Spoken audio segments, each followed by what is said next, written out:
All right, welcome back, everyone.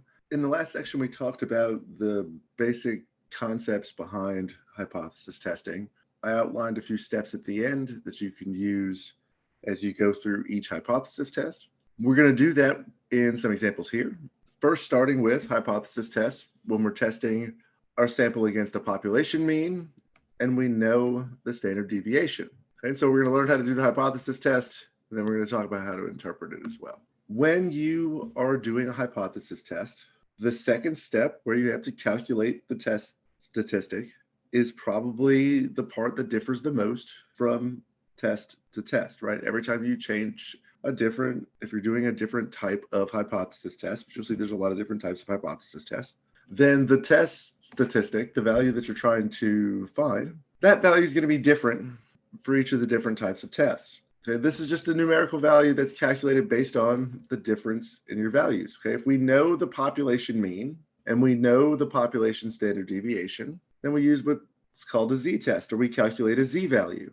To do this, we're going to assume that there's a simple random sample. Okay, we have a sample size that's about 30, okay, and the population is approximately normally distributed. If it's normally distributed, then our data will fit that z distribution, and we can use that to determine the probabilities.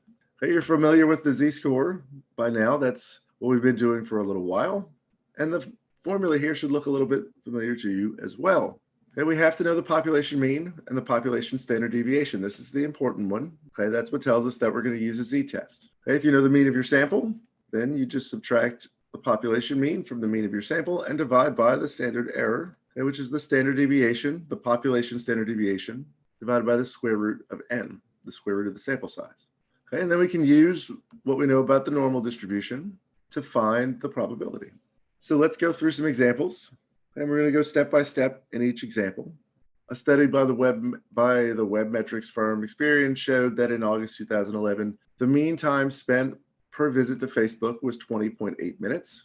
We're going to assume the population standard deviation is 8 minutes.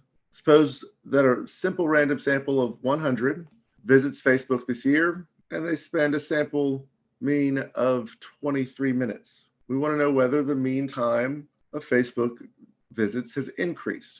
Okay, we're going to use the critical value method. I'm going to show you how to do that.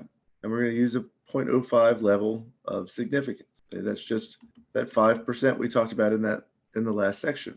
So we're going to go step by step with our hypotheses, and you'll see I kept the question up at the top. So here we first want to start with our hypotheses. The first hypothesis is always the null hypothesis. The null is the statement of equality. I could do that much better. The null is the statement of equality, so that the mean of our sample is going to be equal to the population mean, 20.8 minutes. The alternative is what we're trying to ask the question about. We want to know whether the mean has increased. So the alternative would be that it's greater than 20.8 minutes. So these are our hypotheses. The mean time spent on Facebook is equal to 20.8 minutes, and the mean time spent on Facebook is greater than 20.8 minutes. We're going to test the null and determine if our sample is unlikely to have happened by random chance alone. To do that, we have to find the test statistic. We have to find z. Remember that z is just the sample mean minus the population mean divided by the standard deviation over the square root of n. In this case, 23 minus 20.8. Standard deviation is 8 minutes. There was a sample of 100. Square root of 100 is just 10. And so this is going to be 2.2 divided by 0.8, which is going to give 2.75. So this is our test statistic. Once again, I will point out, I put a line through the letter Z because when I write a 2 and a Z, they look very similar. So what we have to do is we have to take our test value. This is the position of our sample in the distribution. We want to know if this is unlikely to have happened by chance alone. And so the next step is we want to determine if it's significant. To do that, we want to find, in this case, we're going to use the critical value method. So we want to find the critical Z value. Okay, remember your hypotheses here. We want to determine if it's greater than 20.8 minutes, which means that we want the area only on the right-hand side. And we want this Z value. That will be our critical value. There's lots of ways to do that. You already know the number. You've seen it a few times already. You can go to Excel, norms, norms dist, or norms INV, I'm sorry. And then in Excel, when you do this, you want to put into it the area to the left.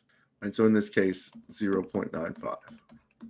And what you'll find here is that the Z value in this case, in fact, let's check it real quick, 1.645. So this is the critical value. And now just to show you the difference, the sample value we calculated a minute ago was 2.75. And so if our critical value is here, try to keep the color straight, 1.645, and our Z value is here, so it's over here. You can tell that this is unlikely to have happened by chance alone, right? It is greater than the critical value, and this is what you're looking for, right?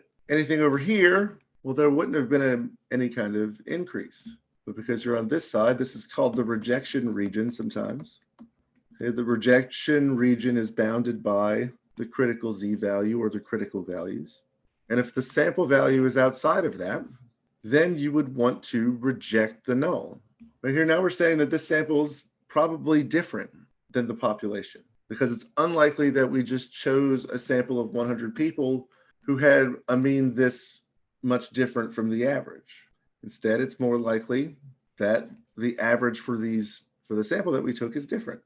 And so finally, we make a decision. We reject the null. There is evidence, the mean, let me go back to the other color. There's evidence the mean time spent on Facebook is greater than 20.8 minutes. And so we make our decision, and then we write our conclusion. Let's do a couple more examples like this. A random sample of 60 second graders in a certain school district are given a standardized math test. The sample mean score is 52. Standard deviation on the test scores is 15. The nationwide average score on the test is 50. Superintendent wants to know whether the second graders have greater math skills than the nationwide average. Okay, we're going to use the p-value method, and we're going to change up the level of significance here. And so keep an eye on that as well. It won't change a lot. So the null hypothesis here would be that the mean of the second grade class is equal to 50, or the mean on the test. The alternative is that the superintendent wants to know if the mean is greater than 50, okay, if they have greater math skills. We're going to use the p-value method again here, but here are our hypotheses. And we point something out here. This is going to be a right-tailed test because it's greater than. We want to calculate then our z-value. The mean of the class is 52. The mean on the test, the value that we're testing against, is 50. Standard deviation is 15 divided by the square root of 60. Second graders, 2 divided by 1.93649, which gives a z-value of 1.03. So now we want to take this z-value and we want to determine if it's significant. Are the tests on the second graders' test scores, are they unlikely to have happened by chance alone? Right? Are they different from all of the other students? Are they greater than all the other students who took the test? Okay, we know our z-value, 1.03. I'm just going to switch to, and that puts us about right here. Now, to use the p-value method, that just means we want to calculate the probability of finding a sample that's greater than our value, right? The right-tailed part of the test. What's this probability over here? If it's less than 0.01, then it's going to be significant. If it's greater than 0.01, then it's not going to be significant. And so to do that, in Excel, you can type in equals. Remember, in Excel, you have to do, and I've already messed it up. In Excel, you have to, the norms dist function gives you the area to the left. If you want the area to the right, it's equals 1 minus norms dist. And then you would plug in your z-value here, which is 1.03. Okay, and that's going to give you a probability that I'm going to type in very quickly, 0.1515. So this area here is 0.1515 or 15.15%. And so this is not really a rare sample. There's nothing different about this second grade class from any of the other second grade classes whose average scores are 50. And so here we would fail to reject the null. This could have easily just happened by random chance that they scored a little higher.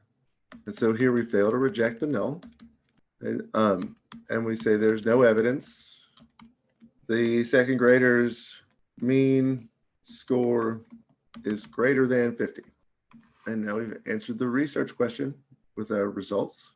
And remember, again, we make a decision based on the null, and then we can state our conclusion in terms of the alternative. Let's look at another example.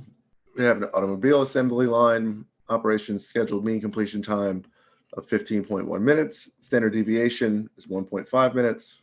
It's claimed that under new management, the mean completion time has decreased. To test this claim, a random sample of 29 completion times were taken, and we found the mean of the sample. Assume the population is normally distributed. We're going to test again, and here we'll use the critical value method again. And if you feel like before we're finished that there's not a lot of difference between the critical value method and the p-value method, it's because there's not really. They're the same thing. It's just done a slightly different way.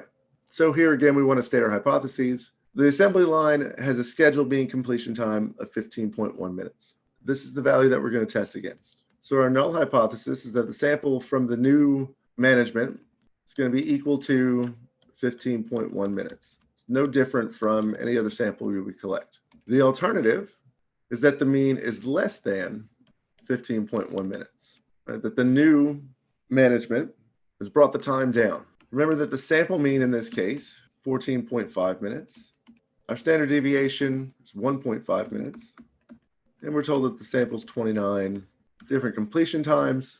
And so now we have to find our z-value. To find z, we're going to take the sample mean minus the population mean divided by the standard error. So 14.5 minus 15.1 divided by 1.5 over the square root of 29. If we plug that into the calculator, minus 0.6 divided by 0.2785, some other stuff. So we get negative 2.154. And so now we have our z-value. I'm not a fan of that color very much.